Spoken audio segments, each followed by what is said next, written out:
Olá, então, viva a todos, sejam muito bem-vindos. É uma entrevista especial que vamos agora começar a realizar com o Presidente da Autarquia de Viana do Castelo, o arquiteto Luís Nobre. É uma entrevista em parceria da Rádio Geice, da Rádio Alto Minho e do jornal semanário Alto Minho. Sejam todos muito bem-vindos.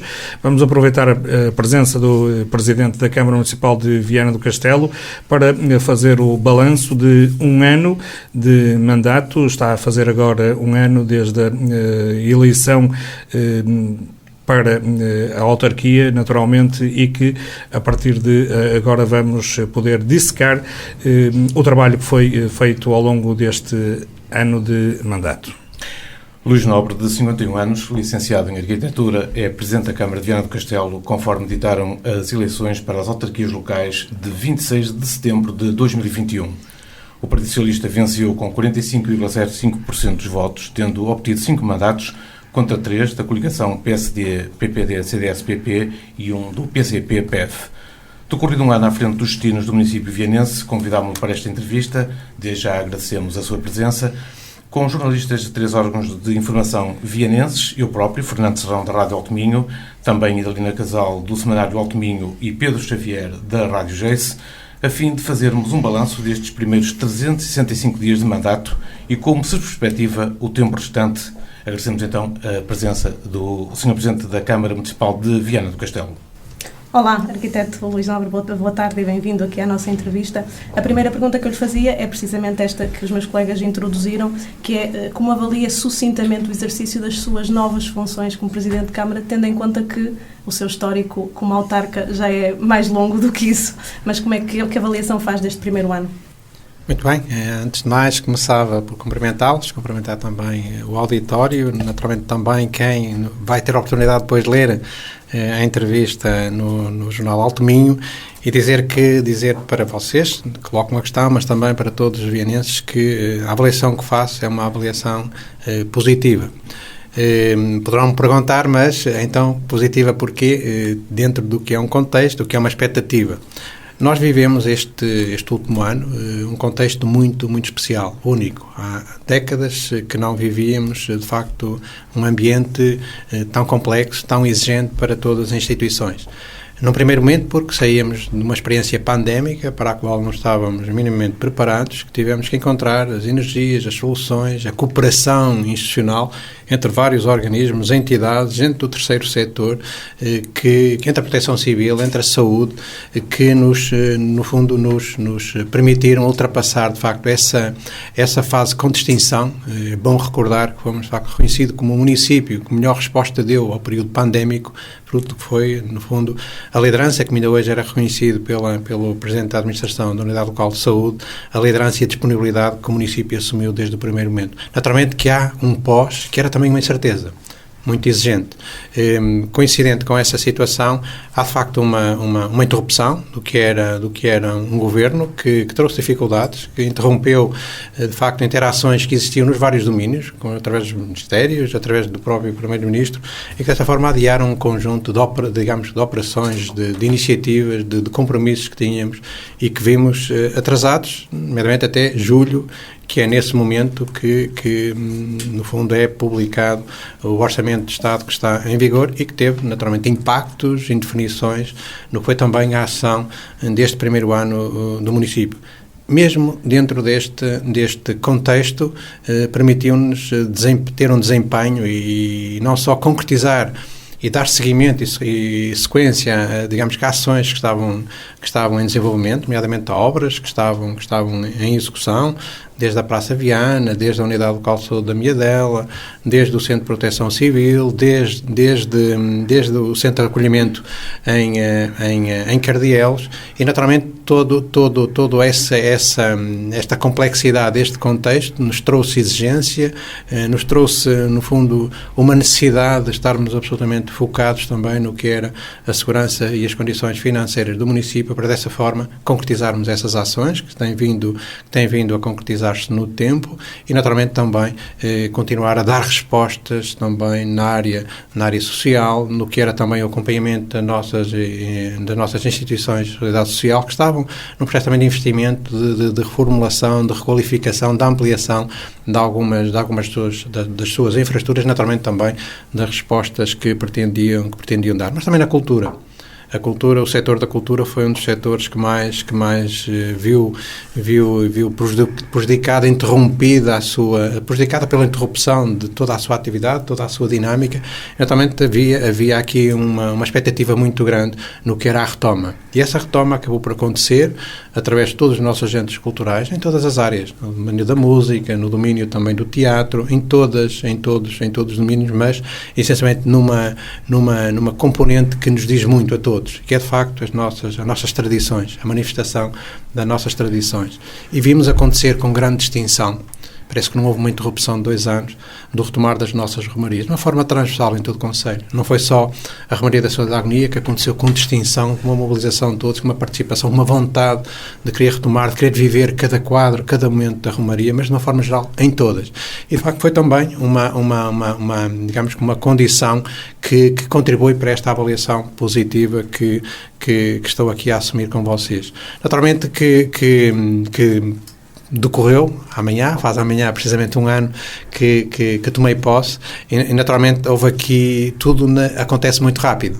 12 meses, acreditem que acontece muito rápido. Foi de facto preparar o plano de atividades que está em execução e em boa execução, certamente vão perceber no final do ano com indicadores muito interessantes, não só no que é o aproveitamento dos recursos do município, mas também, mesmo dentro desta complexidade, de alguma indefinição, de alguma orientação no que era a conclusão do atual quadro comunitário, o PT 2020, naturalmente a ativação do PRR, que é um programa que é transversal aos 2 quadros, ou sobrepõe os 2 quadros comunitários e que tem um período muito concreto para a sua execução, que é até 2026, e naturalmente também a ativação do novo quadro comunitário, que é o PT 2030. E nessa perspectiva tivemos também aqui ainda condições de aproveitar, digamos, o que era a execução que vinha sendo concretizada, mas também oportunidades de reforços em algumas das ações que vínhamos a desenvolver, nomeadamente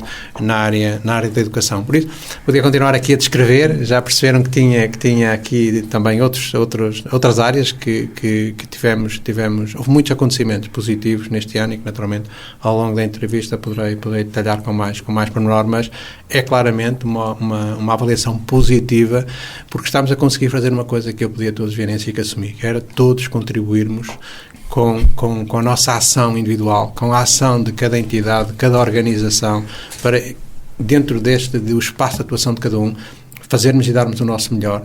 E certamente, se o fizéssemos de uma forma descomprometida, depois das eleições, certamente caminharíamos e mitigaríamos, e certamente no futuro também o vamos conseguir fazer, mitigaremos naturalmente o que é as exigências que de facto, e o contexto que vivemos.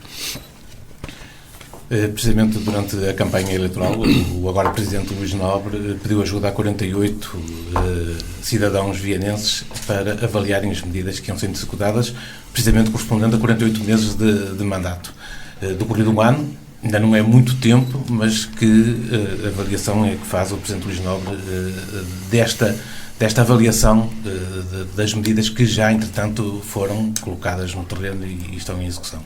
Tenho para mim uma obrigação que é cumprir, de facto, todas as promessas que fiz. E senti que esse poderia ser o modelo para termos a certeza que iríamos ser acompanhados e que poderíamos chegar ao fim do mandato de forma tranquila, porque tivemos, de facto, 48 individualidades, personalidades vienenses que se disponibilizaram a acompanhar cada uma das nossas medidas. Em respeito a esse compromisso, a essa adesão, mas também em respeito a alguns desses vienenses que já não estão connosco, nomeadamente o engenheiro Baganha, e eu tenho feito um esforço para cumprirmos.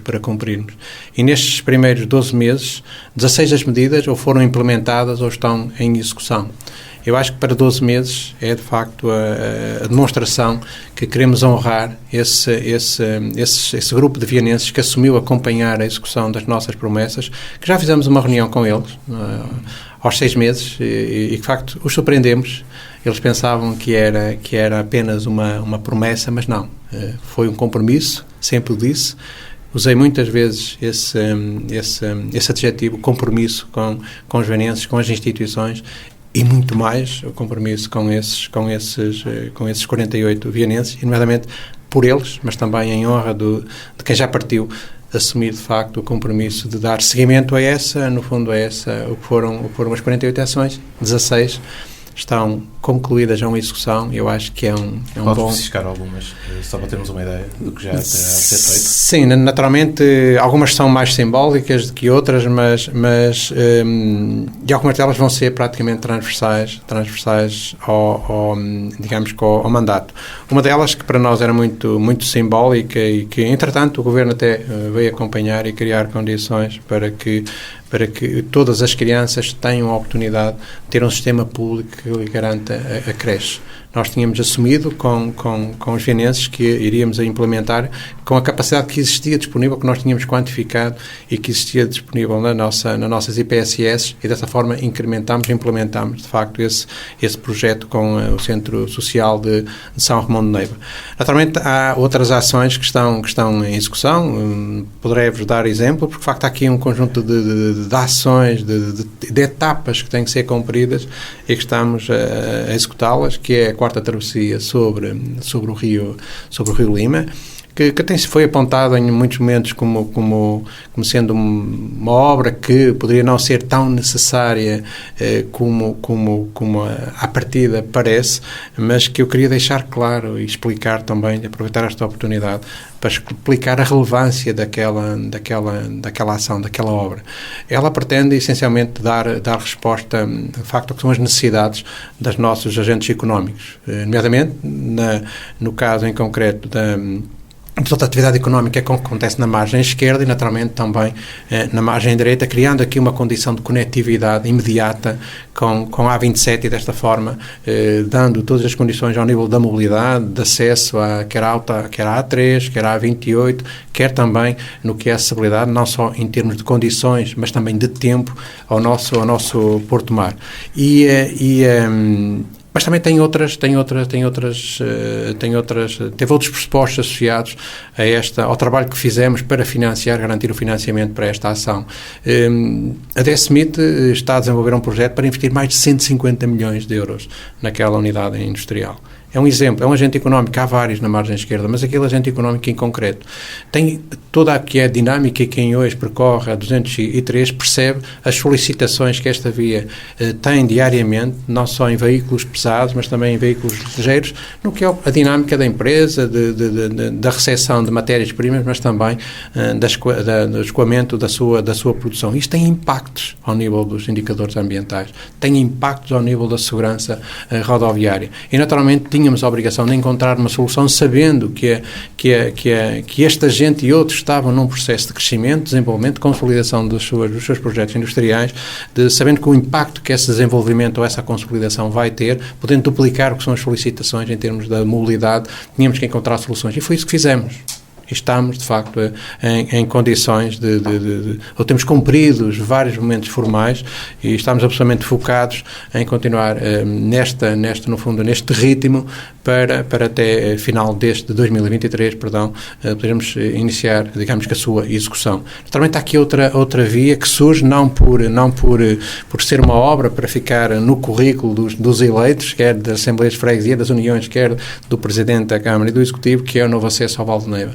Foi identificado, conseguimos o seu financiamento, porque ele vai dar resposta tão só a melhorar as condições de mobilidade para a terceira área em termos do que é a relevância económica e da fixação de população, que é o Val do Neiva. Portanto, o Val do Neiva, em termos de acessibilidades, tem grandes constrangimentos e nós tínhamos que encontrar uma solução, tínhamos que trabalhar uma solução e foi isso que fizemos. São duas ações extremamente relevantes para o que é o processo de mobilidade do Concelho, para o que é as condições para em que essa mobilidade vai passar a acontecer com a sua conclusão, mas essencialmente o contributo que tem em termos dos indicadores ambientais, com ganhos claros para a qualidade de vida de todas as populações que, no fundo, estão na área de influência destas duas intervenções. Mas tivemos também outras intervenções que são extremamente relevantes, como tem sido o processo da transição digital, através da abertura do espaço cidadão em Lanheses, da consolidação do que é a nossa incubação e a nossa rede de incubadoras, e também o protocolo que estabelecemos com a IPVC, com outros parceiros, no sentido, nomeadamente do setor empresarial, para estabelecermos o Data Collab, que está instalado na Praia Norte e que pode, de facto, ser um agente impulsionador do que é a nossa afirmação em termos desse domínio também, do domínio do desenvolvimento tecnológico, das tecnológicas instaladas no Conselho, da investigação, do desenvolvimento, da inovação, em todo o incremento e toda, no fundo, a ação sistémica que esses parceiros, esses agentes podem provocar no desenvolvimento e na inovação, mas também nos serviços partilhados. Estes são alguns dos exemplos que estão dentro das seis medidas, mas também outras ações no que é este trabalho de consolidação da coesão social e territorial que nós acreditamos que é fundamental para o desenvolvimento do Conselho e que temos em cada dia continuado a construir com todos os parceiros, com as uniões, com as juntas de freguesia, com os parceiros do terceiro setor, no sentido de consolidarmos também esse ambiente, essa plataforma transversal a todo o Conselho que nos contribui, concorre claramente para o que é o nosso entendimento sobre a coesão social e territorial do Conselho, mas também no domínio da saúde. Todo o trabalho que estamos a fazer com os parceiros na área da saúde para a construção da nossa estratégia municipal para a saúde, que está em desenvolvimento, com ações que já foram materializadas, que outras que vão naturalmente emergir, todo este trabalho refletivo de planeamento que está a ser desenvolvido e que nos vai também posicionar e criar condições para aprofundar a nossa intervenção no domínio da saúde. E nós não tínhamos que o fazer.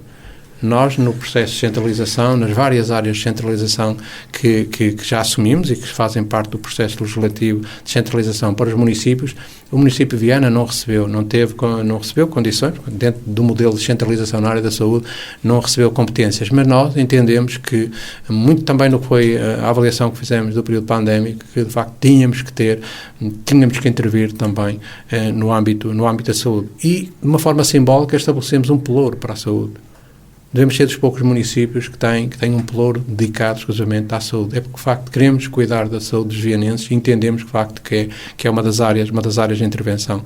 Tivemos também alguns insucessos nesse processo, mais um sucesso que vos posso referir, foi, de facto, a atribuição, pelo reconhecimento do que foi feito, do que estava a ser feito, do que planeámos concretizar, mas, essencialmente, por um modelo de desenvolvimento e de condição, de relação dos vianenses com os hábitos saudáveis de vida, com as práticas saudáveis, nomeadamente através do desporto, não só pelo desporto formal, mas essencialmente pelo desporto informal e que, fruto deste trabalho, do que é a candidatura, as condições, a qualidade da candidatura e a argumentação, quando fomos visitados pela equipa da avaliação e decisão, que foi, no fundo, a atribuição do título de cidade europeia do desporto.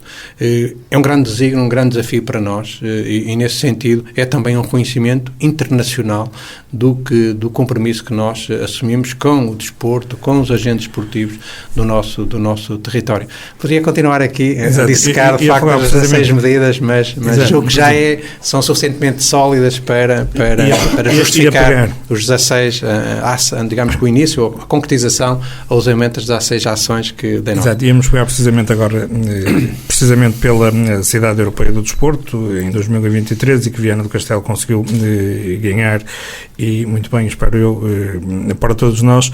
Qualquer das formas, a pergunta que lhe queria fazer é: foram apresentadas duas candidaturas, uma no desporto, uma na cultura. No desporto, Viana do Castelo foi contemplada, na cultura não conseguiu fazer. O que é que falhou na apresentação dessa candidatura à Capital Europeia da Cultura? E, em relação ao desporto, o que é que Viana do Castelo poderá ganhar com isso? As infraestruturas são suficientes para que possamos acolher um ano de 2023 cheio de eventos de alto gabarito, digamos?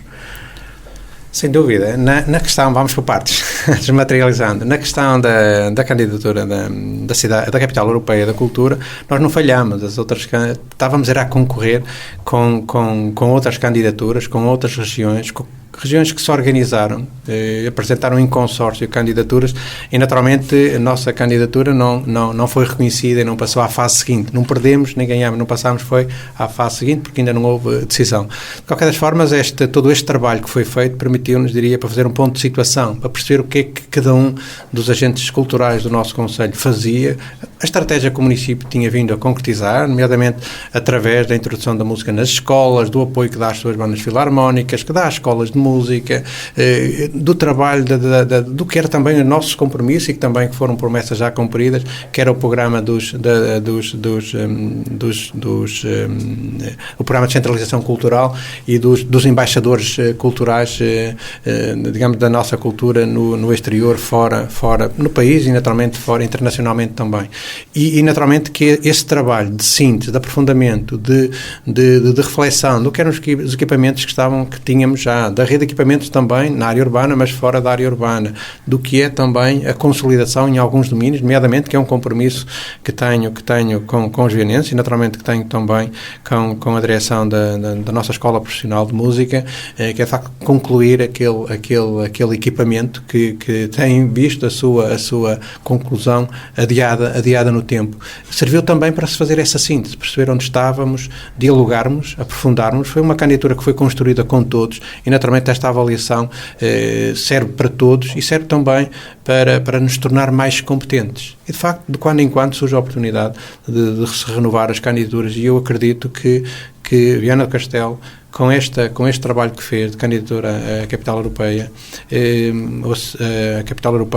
que ficou mais bem preparada para no futuro voltar a lançar para si, naturalmente o Executivo, mas também para todos os agentes culturais do nosso Conselho, condições e vontade de querer apresentar uma candidatura numa nova oportunidade. Naturalmente vencemos outra, é como tudo, nem sempre se vence. O que interessa é sermos competentes em todos os objetivos, em todas as intenções.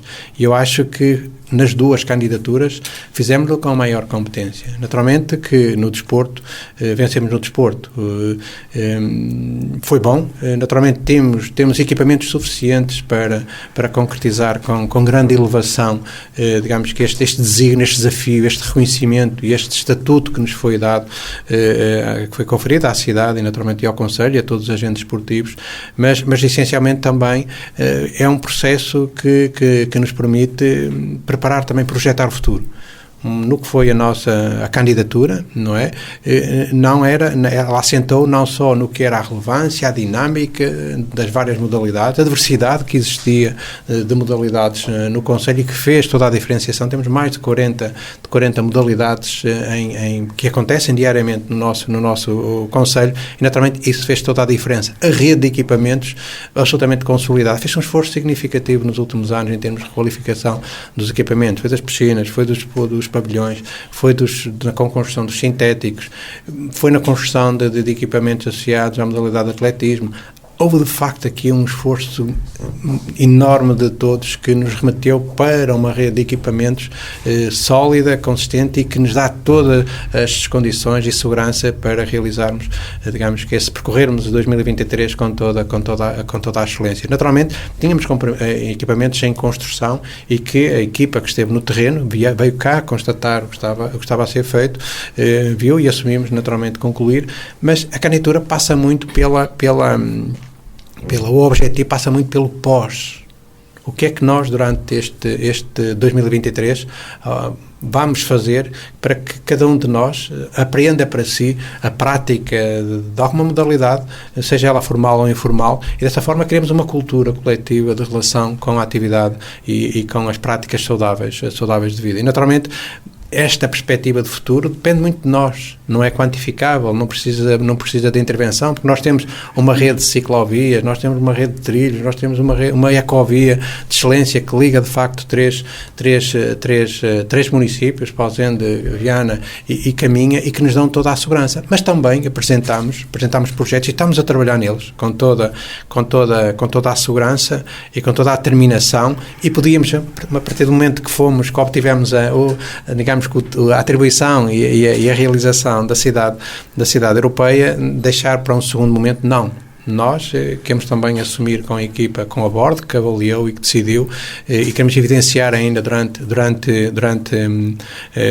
2023, que queremos honrar os nossos compromissos, nomeadamente o que foi um compromisso com a equipa de avaliação, que era a construção, o início, digamos que a concretização, a materialização, também será um processo faseado da nossa cidade desportiva. E vamos fazê-lo. Vamos fazer evidências durante 2023 que de facto estamos comprometidos também com esse grande objetivo que não estava executado, era claramente uma intenção e que a equipa percebeu, mesmo assim reconheceu e atribuiu-nos, digamos que esta competência, mas queremos evidenciar ainda durante 2023 que a avaliação que foi feita do que tínhamos feito, do que estávamos a fazer e do que nos propunhamos fazer no futuro. Queremos deixar raízes, os alicerces bem sólidos e consistentes para que se continue a criar as melhores condições para que as modalidades continuem a crescer. Já cresceram, já temos mais uma modalidade que não tínhamos, oficial, que é o bilhar, através do Sport Clube Vianense. E também há outras que poderão surgir, e eu não tenho dúvidas que está criado o ecossistema, diria que uma ação disruptiva, holística, em que desde o informal ao formal, desde os agentes esportivos, aos atletas, às famílias, aos treinadores, aos dirigentes, todos estamos absolutamente focados para continuar a afirmar Viana do Castelo também no domínio do desporto. Presidente, em relação ainda aqui ao desporto, três questões para a rápida resposta. Praça Viana, vamos ter a conclusão dela ainda em 2023, poderão usufruir as coletividades, as instituições, a cidade daquele equipamento em 2023. Relativamente aos terrenos anexos, digamos, ao Estádio Manuela Machado, havia ali alguns problemas com herdeiros. Como é que está essa situação? A Câmara já conseguiu alguns progressos em relação a isso? E, por último, neste capítulo, para quando é que o Campo Ilídio Cunha na Ariosa será sintético? Ainda bem, a vida da autarca é mesmo isto, é continuar a construir todos os dias um concelho, e naturalmente nem tudo está feito, nunca nenhum autarca vai conseguir concretizar todas as necessidades. Temos é que estar absolutamente focados no que são as necessidades, encontrar soluções e rapidamente materializá-las, ou encontrar mecanismos que as concretizem o mais rápido possível. E, naturalmente, tipo partes também, sim, 2023 é o ano que temos para nós para concluir a Praça Viana. Temos que entender uma coisa, a Praça Viana é uma obra, não gosto de usar muito a expressão obra, mas é uma intervenção, uma ação que está em execução, que vai custar mais de 4 milhões de euros aos vianenses sem financiamento. São capitais próprios, estamos a fazer um esforço significativo para funcionalizar um equipamento que tinha uma função que entendemos que não, dentro do que eram os padrões da sociedade e da nossa cidade, que devíamos interromper, numa lógica de eliminar o que era uma situação de maltrato de ser vivos, de morte de ser vivos, para ser de facto um espaço de vida, de transformação da qualidade de vida de quem vai usar aquele equipamento. E sim, o equipamento, acho que a obra está a correr em bom ritmo e tem todas as condições para ser concluída durante 2023, e a tempo também ainda de receber algum evento, mas quanto mais não seja, e o que mais interessa, melhor dizendo, é ficar em absolutas condições de construção para que os atletas, as coletividades, associações ou clubes que o possam utilizar, utilizem em segurança, em excelência, e isso é o que mais importa. Naturalmente, na questão da infraestrutura para a valência do futebol na Ariosa, temos que encontrar uma solução e estamos a trabalhar nela. Temos que encontrar uma solução de relocalização, porque de facto no sítio onde está não faz sentido, por todas as razões, mais alguma, não é? E acho que já foram dissecadas também no tempo as razões que não se justifica investir naquele local, naquele equipamento, naquele local, mas também temos que entender o que são as condições geográficas, físicas da Ariosa e toda a complexidade que acarreta e que tem que trazer, que nos traz aqui dificuldades no encontro da solução. Estamos a trabalhar em duas soluções que não estão consolidadas, uma mais adiantada que a outra, com grandes condições de poder acontecer, e também de disponibilizar, digamos, mais um equipamento e também numa lógica integradora. Temos de ter consciência que não há recursos para construirmos um equipamento em cada freguesia, em cada lugar. Cada vez mais este princípio de questões também de sustentabilidade e de utilização dos recursos públicos tem que encontrar soluções de partilha. Nós não podemos fazer investimentos em equipamentos de 1 milhão, 1 milhão e meio, 2 milhões para serem utilizados 2 ou 3 horas, em 2 ou 3 dias por semana. Não há recursos que sustentem, de facto, esse princípio. Temos que criar equipamentos que possam ser partilhados por mais que um clube, mais que uma entidade, e que dessa forma possam ter aqui uma racionalidade no que é a sua utilização, no que foi o seu investimento superior. Isto é um novo desígnio para todos e temos que ter consciência disto e é nessa base que podemos continuar, ou que é a única base de construção, ou de continuação de construção, digamos, de um concelho, de uma cidade com qualidade de vida, que ofereça equipamentos, que ofereça serviços de qualidade aos seus concidadãos, ou quem deles necessita utilizar. E dentro desse princípio estamos a encontrar soluções de partilha, naturalmente, mas que vão dar resposta na proximidade, naturalmente, oriusense. Relativamente aos terrenos envolventes do estádio Manuel Machado, quando falava na cidade desportiva, é de facto essa área que estamos a trabalhar. E de facto a cidade desportiva, de Viana do Castelo vai ser uma certeza, não tenho dúvidas sobre isso, seja pela via negocial, seja pela via da declaração de utilidade pública para a expropriação amigável, litigiosa, a cidade desportiva, para nós, executivo, e para mim, e para o vereador também do desporto, que tenho dado toda a força, toda a energia, todo o incentivo para que assim aconteça, vai ser uma realidade. Naturalmente, como eu dizia, vai ser uma intervenção faseada, mas que tem que ter um início, e esse início, muito em breve, vão ter certamente notícias sobre ele, porque dentro também do princípio que eu dava para justificar a estratégia para o Ariusense, é de facto colocarmos um equipamento que está, e potenciarmos um equipamento que tem décadas, que está ao serviço da cidade, do concelho, da cidade, da área urbana, mas realmente nunca esteve na sua verdadeira condição, nunca atingiu, de facto, a ação positiva que pode ter sobre o território de proximidade, no primeiramente a cidade, a área urbana, porque de facto o equipamento está lá por um conjunto de razões. Parece que é um equipamento que é estranho, que está longe de tudo, está porque nós não aprendemos ainda, e temos que criar condições para que aquele equipamento seja aprendido por todos, num primeiro momento pelos agentes esportivos, pelos atletas, mas depois também pela sociedade em geral. E o compromisso que tenho, que assumi, e tenho dado nota disso, em mais que um momento, os equipamentos são municipais, têm que ser valorizados, temos que olhar para eles na sua verdadeira total dimensão, para que dessa forma eles possam ser colocados ao serviço de todos, e para isso temos que criar condições.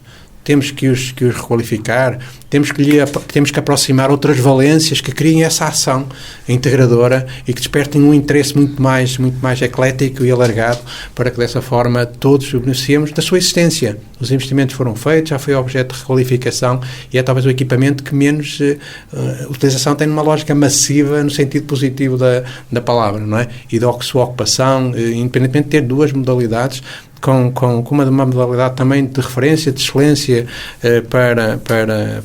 para o nosso concelho, que é o atletismo. É um equipamento que já tem duas valências, mas que naturalmente interessa aqui aprofundar e consolidar e alargar em termos do que é a sua oferta desportiva. Mas há algum desenvolvimento por parte da autarquia nestes últimos meses relacionado com os terrenos envolventes ao Estádio Municipal Manuel Machado, ou não? Sim, e até ao final do ano vamos ter novidades. Eu não quero adiantar já essas novidades? Não, eu acho que são inteligências que têm que passar primeiro pelo Executivo, têm que passar pela Assembleia Municipal, que seria uma deselegância da minha parte de estar já a especificar sem primeiro debater no Executivo, sem primeiro depois... Mas essa cidade desportiva será uma obra do mandato? para concluir. O arranque da cidade, eu acho que há bocado tinha deixado claro, o arranque da cidade esportiva, claramente, é uma obra para iniciar no mandato. A sua conclusão depende dos recursos, depende do contexto que tivermos, das oportunidades também que pudermos ter de financiamento. Vamos aproveitá-las. Uma coisa é certa, não tenho dúvidas que vamos aproveitar todas as oportunidades. Tem sido assim no passado, é isso que nos tem também diferenciado, a capacidade que temos tido de desenvolver projetos competentes que depois também possam receber financiamento pelas várias figuras ou mecanismos de incentivo que têm existido em cada um dos momentos. Encontraremos as soluções para de facto ser uma realidade, não a sua... Nem faz sentido assumir que a cidade esportiva será um espaço limitado no tempo no que é o seu crescimento. Eu acho que tem que ser uma cidade, tem que ser de facto um equipamento que tem que ser dinâmico, que tem que evoluir no tempo, tem que incorporar valências, atividades, atividades formais e informais. Na cidade esportiva não pode ser só para modalidades oficiais, tem que ser também para a atividade informal, e nessa perspectiva ela vai ser dinâmica, nunca vai estar concluída, vai estar sempre num processo de crescimento, de incorporação, de transformação, para continuar a crescer e a alargar. Agora tem que haver de facto um início, e esse início vai acontecer. Muito bem, Presidente, na sua mensagem para assinalar o seu primeiro ano de mandato, falou sobre a importância do poder local. Nesse ponto de vista, que avaliação faz, por um lado, sobre o processo de descentralização de competências, tendo em conta que aqui no Conselho, da última vez que me dei conta, ainda há, por exemplo, na área da saúde, extensões de saúde que ainda estão encerradas desde a pandemia, e, por outro lado, tendo em conta esse balanço inicial que fez, positivo, gostaria que nos dissesse como é que está a saúde financeira do município, em termos de execução e de receitas e despesas que o município tem. Nós temos grandes desafios em termos financeiros. É a parte menos simpática de se falar, mas temos grandes desafios, não só pelo que é o contexto económico e social, e que pode piorar, e naturalmente temos que estar atentos a esse, no fundo, pode vir a ser essa dinâmica, e dessa forma reinventar um pouco o que é as receitas do município, gerir melhor. Ainda hoje reuni com os dirigentes, que é também uma rotina que implementei, que é reunir com os dirigentes, com todos os dirigentes de 3 em 3 meses, e dessa forma irmos dialogando de uma forma mais próxima, mais profunda, e dava-lhes nota da necessidade de nós encontrarmos novos mecanismos para financiar, digamos que as ações do município, não só na perspectiva dos impostos e das taxas. Nós temos que racionalizar, temos que olhar também para a forma como garantimos os serviços. Investimos, tudo é um investimento. Os municípios, as autarquias e o poder local investe, não tem outra figura. É sempre investimento, mas o investimento passa pela racionalização de serviços nos vários domínios, serviços administrativos, serviços dos equipamentos sociais, outros domínios, mas esses serviços têm que ser serviços de qualidade, nunca podem deixar de ser serviços de qualidade, mas com racionalidade poderemos poupar recursos para os poder reorientar e ainda trazer mais tranquilidade, digamos que financeira ao município. Naturalmente que gostava de ter neste momento uma digamos que a fase do overbooking do atual fim do quadro comunitário, PT 2020, gostava de ter mais um nível de execução superior ao nível do programa Recuperação e Resiliência, e gostava também já de ter mais certeza relativamente ao que são os eixos de intervenção do próximo quadro comunitário, PT 2030. De qualquer das formas, o contexto e o conflito militar que existe na Europa, todas as dificuldades que ele trouxe, o foco que determinou para os vários governos, e em qual os governos que fazem parte da comunidade europeia não estão alheios, atrasou todo aqui um processo, digamos que uma operacionalização que nos poderia estar a criar neste momento condições para avançarmos mais rápido, mas nós continuamos de uma forma responsável, continuamos a investir. Vamos avançar com empreitadas de ampliação de saneamento e abastecimento de água superiores a 3 milhões de euros. Estamos a terminar uma empreitada, ou várias empreitadas, na margem esquerda, entre Linheses e Santa Marta, significativa também, muito próximo dessa grandeza de valores. Estamos a fazer investimentos neste momento em Vila de Punho, também na área do saneamento e do abastecimento de água. Por isso, nós, de facto, não, mesmo dentro deste contexto de exigência, porque há, de facto, aqui uma componente muito importante digamos, das contas do município, que é os fundos comunitários. Não teremos esta capacidade de investimento se de facto não tivermos, digamos, que aproveitar plenamente os fundos comunitários ou de facto os programas não estarem na sua devida execução. E naturalmente tudo isto condiciona também no tempo o que é as ações, acelera, desacelera, mas não deixamos de investir, não deixamos de honrar os nossos compromissos e naturalmente com atenção, com exigência e acompanhamento que se justifica. Mas pode descansar os vienenses que a saúde financeira absolutamente. Há uma coisa que tem para mim, 1 cêntimo é 1 cêntimo, e os vienenses podem estar conscientes disso. 1 cêntimo é 1 cêntimo e será utilizado com toda a racionalidade, com todo o cuidado. Acho que já dei provas nestes 12 meses dessa condição e isso é uma certeza absoluta que eu tenho e que todos os dias dou internamente, mas também assumo para mim e naturalmente partilho com todos. Os recursos do município não são meus, nem do Executivo, nem nenhum dirigente, são de todos e temos a obrigação e o compromisso de os gerir com toda a condição de rigor, assertividade. Nem sempre acertamos, somos seres humanos e erramos, mas está sempre presente esta matriz de atuação, de gerir com o máximo de rigor, de apelar também ao envolvimento de todos no que são as ações que concretizamos. Todos temos que contribuir, todos temos que fazer um esforço para que as coisas possam continuar a acontecer com a qualidade, os eventos, as manifestações culturais possam continuar a acontecer com a intervenção e a colaboração de todos.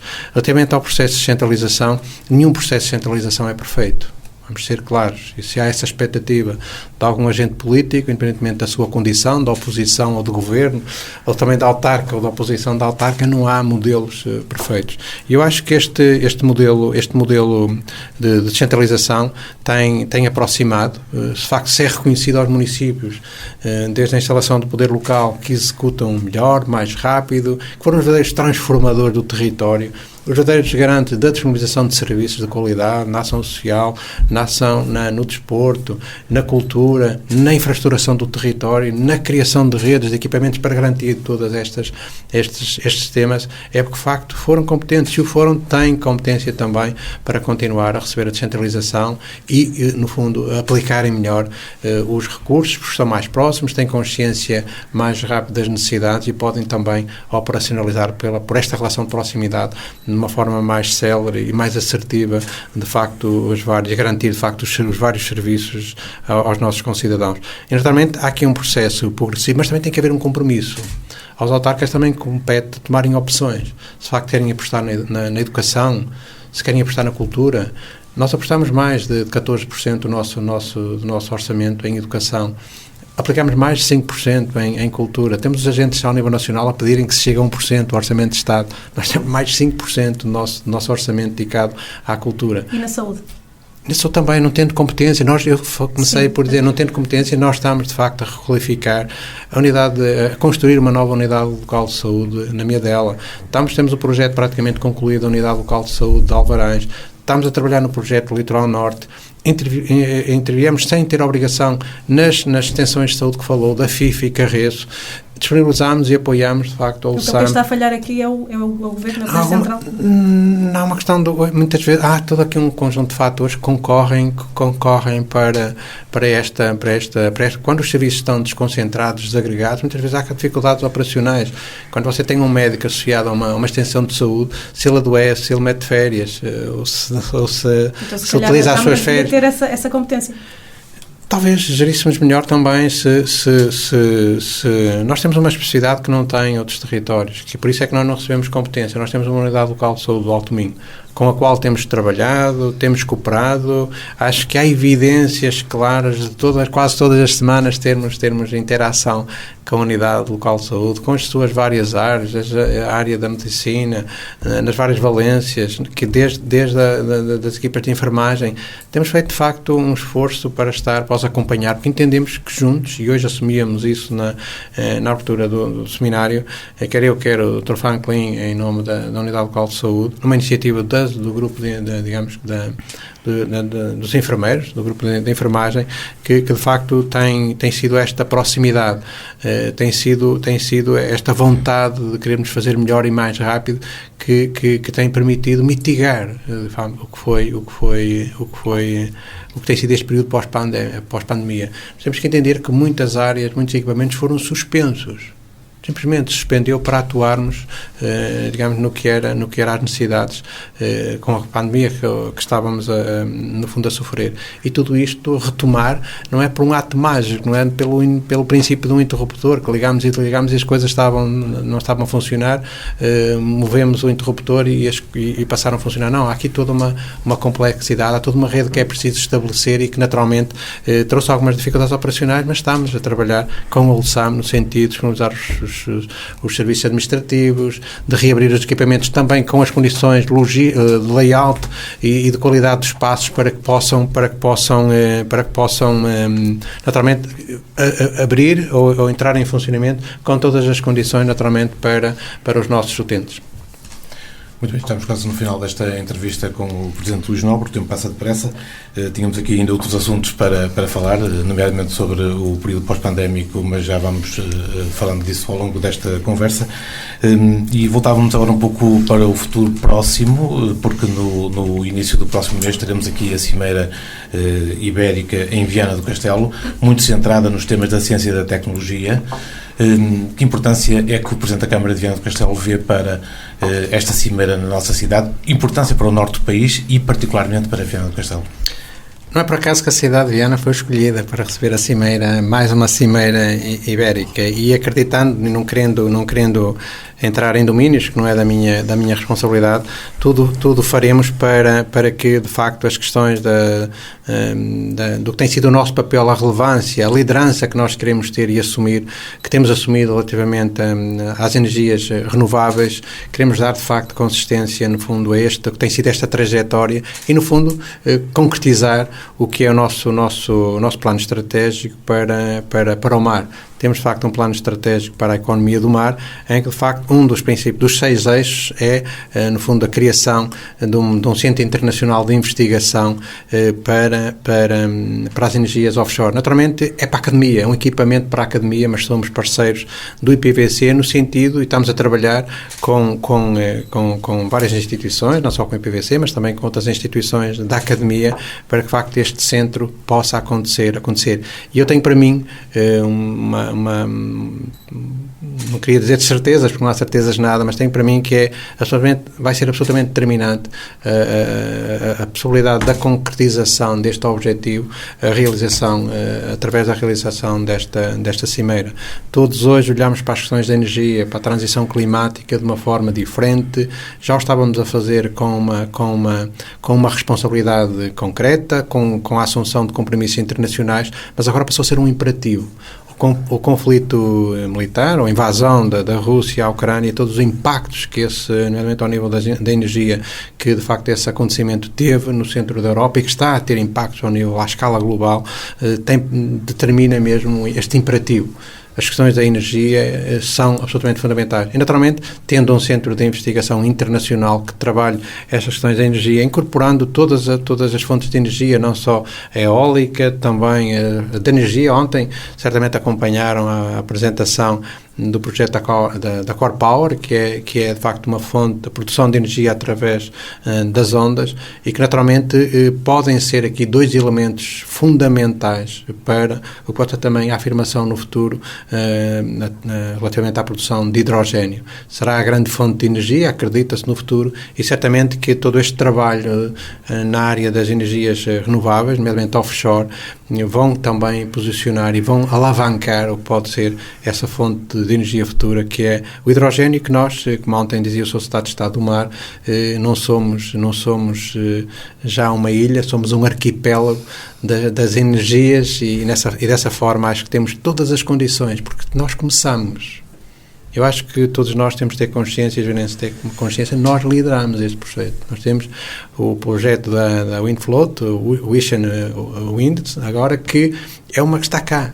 Foi instalado, está cá há 4 anos, começou por uma experiência, passou para a pré-produção ou coprodução e naturalmente é esta com os players que cá estão, com os novos players que veem de facto e interpretam o nosso território como um agente facilitador, ou que estão criadas as condições para que eles possam fazer aprofundar os seus projetos de investigação, as suas soluções de produção de energia nos vários domínios. É com esta capacidade de concretização, com esta liderança do que cá está, que nós vamos certamente continuar. Estamos a aproveitar também a condição geográfica que temos.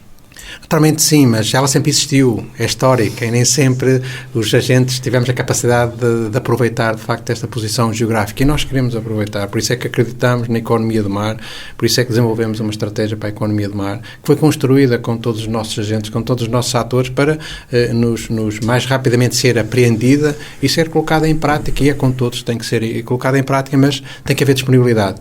Temos que potenciar as nossas infraestruturas, os nossos fatores de competitividade e a nossa condição geográfica, como dizia muito bem. Não podemos ter aqui uma verdadeira afirmação na economia de mar se não tivermos um porto de mar pujante, moderno, que dê resposta a todas essas solicitações.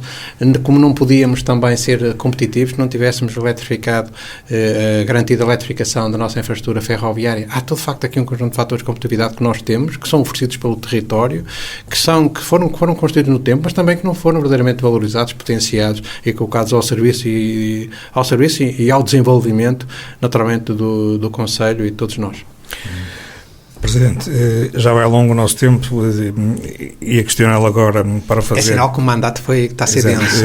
Ia questioná-lo no sentido de perspectivar os próximos 3 anos, mas acho que vamos ter que marcar uma próxima entrevista para fazer isso. Só para concluir, neste ano que está à frente dos destinos da autarquia virense, qual é que foi o pior, se é que houve algum pior momento, aquele que lhe deu mais dor de cabeça? Todos os momentos são absolutamente, cada dia é absolutamente desafiante. Muitas vezes acordamos e pensamos que vamos concretizar, que vamos ter uma determinada dinâmica, e há sempre qualquer coisa que de facto se sobressai e que assume ali uma preponderância que não estava no nosso planeamento.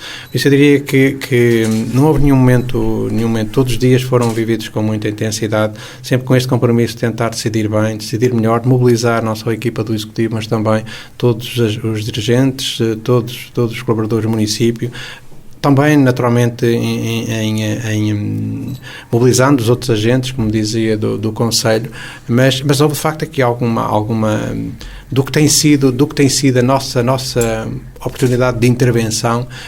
Não tenham dúvidas que não houve nenhum momento delicado ou desmobilizador. Muitas vezes dependemos do que é, queremos que as coisas aconteçam rápido, e dependemos muito dos agentes externos, das condições, do contexto que falávamos no início da entrevista, mas também do que foi uma interrupção digamos, de um governo, a queda, a isenção, a não existência de um orçamento.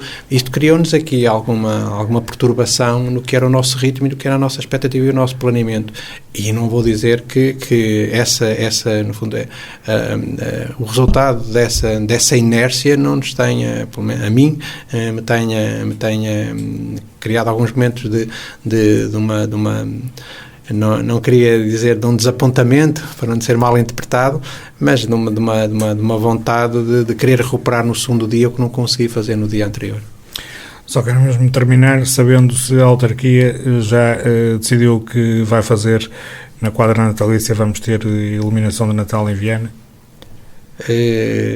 podemos ter começado por aí na entrevista, que é de facto dizer, nós preparámos muito bem a nossa programação de Natal no ano passado. Acho que ela foi inovadora, foi mobilizadora, fizemos um esforço muito, muito relevante, na altura superior a mais de 300 mil euros, para criar atratividade, dinamizar a nossa cidade e para que todos, por um momento, tivéssemos momentos de felicidade, tivéssemos experiências diferentes, mas também que os nossos agentes económicos pudessem beneficiar dessa dinâmica da visitação que acabou por acontecer. E, naturalmente, estamos a planear uma programação também de Natal, que se não for igual, se não for melhor, que seja pelo menos igual à do ano passado. E isso implica ter a Praça de Natal, implica ter iluminação, implica incorporar outros momentos musicais, ter também aqui alguma perspectiva agregadora de outras ações e de outros contributos, de outros agentes. Pelo sucesso do ano passado apareceram agentes novos que também querem participar nesse período.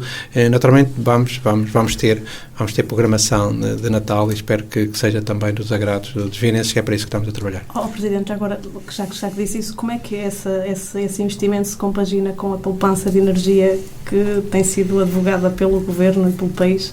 A poupança de energia tem que ser uma ação coletiva. Muitas vezes temos tendência de acreditar que é através por ações, grandes ações, que nós resolvemos ou que incrementamos ou impactamos, no fundo, essa necessidade, essa emergência, como falava há pouco. E há aqui uma ação que é coletiva, tem que ser de todos.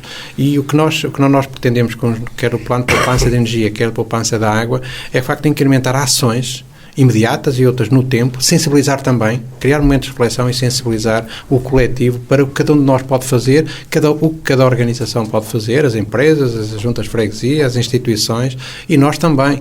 Dei nota de um pequeno agora, nós não podemos deixar de fazer com racionalidade e bom senso, não podemos deixar de fazer as coisas, não podemos deixar de ter animação de Natal ou criar um ambiente natalício. Eu acho que temos também que criar momentos de manifestação coletiva, momentos de emoção, de família, em que temos de facto as nossas crianças com uma expectativa muito grande de viver mais um Natal. Temos também de ter esse bom senso para concretizarmos as coisas. Podemos fazer muito pela racionalidade e pela poupança, digamos, da energia, dos recursos hídricos, e não é só no período de Natal, é todos os dias. E eu dei alguns exemplos, vocês tiveram na conferência de imprensa, dei alguns exemplos de ações que nós podemos tomar e que a administração, o município está a tomar e que vai impactar, de facto, essa poupança material que é necessária. E dando como, para mim, é disruptivo esta ação, que é com um investimento de 40 mil euros, o município consegue ter uma poupança de 200 mil ano